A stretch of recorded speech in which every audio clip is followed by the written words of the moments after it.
ಆತ್ಮೀಯ ಕನ್ನಡದ ಮನಸ್ಸುಗಳೇ, ಇವತ್ತಿನಿಂದ SSLC ಪರೀಕ್ಷೆ ಪ್ರಾರಂಭವಾಗಿದೆ. ಎಲ್ಲ ಕನ್ನಡದ ಮನಸ್ಸುಗಳು, ವಿದ್ಯಾರ್ಥಿ ಮತ್ತು ವಿದ್ಯಾರ್ಥಿನಿಯರು ಯಾವುದೇ ಆತಂಕಕ್ಕೊಳಗಾಗದೆ, ಭಯಭೀತಿ ಇಲ್ಲದೆ ಒಂದು ಗುರಿಯನ್ನು ಇಟ್ಕೊಂಡು ಪರೀಕ್ಷೆಯನ್ನು ಬರೀರಿ.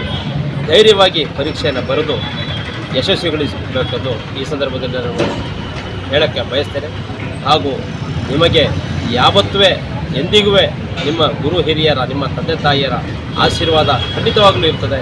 ಯಾವುದೇ ಕಾರಣಕ್ಕೂ ಭಯಭೀತಿಯಿಲ್ಲದೆ ನೀವು ಪರೀಕ್ಷೆಯನ್ನು ಬರೆಯಿರಿ. ಎಲ್ಲರಿಗೂ ಶುಭವಾಗಲಿ.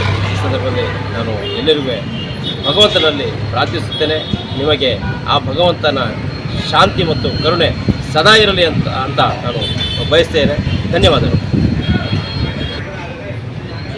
ಚೆನ್ನಾಗಿ ಪರೀಕ್ಷೆ ಬರೆಯುವ ಮುಖಾಂತರ ಉತ್ತಮವಾದ ಫಲಿತಾಂಶ ಎಲ್ಲರಿಗೂ ಬರಲಿ. ಆ ಭಗವಂತ ಕರುಣಿಸಲಿ. ಮುಂದಿನ ನಿಮ್ಮ ಒಂದು ವಿದ್ಯಾಭ್ಯಾಸದ ಭವಿಷ್ಯ ಮುಂದಿನ ದಿನಗಳಲ್ಲಿ ಇನ್ನೂ ಉತ್ತುಂಗಕ್ಕೇರಲಿ, ಉತ್ತಮವಾಗಿರಲಿ ಅಂತ ಈ ಸಂದರ್ಭದಲ್ಲಿ ನಾಡಿನ ಜನತೆಯ ಪರವಾಗಿ, ಸಾರ್ವಜನಿಕರ ಪರವಾಗಿ ನಾನು ಎಲ್ಲರಿಗೂ ಶುಭ ಹಾರೈಸುವ ಮುಖಾಂತರ ಆ ಭಗವಂತನಲ್ಲಿ ಬೇಡಿಕೊಳ್ಳುತ್ತೇನೆ. ಎಲ್ಲರಿಗೂ ಶುಭ ಆಗಲಿ. ಜೈ ಕನ್ನಡಾಂಬೆ, ಜೈ ಭುವನೇಶ್ವರಿ.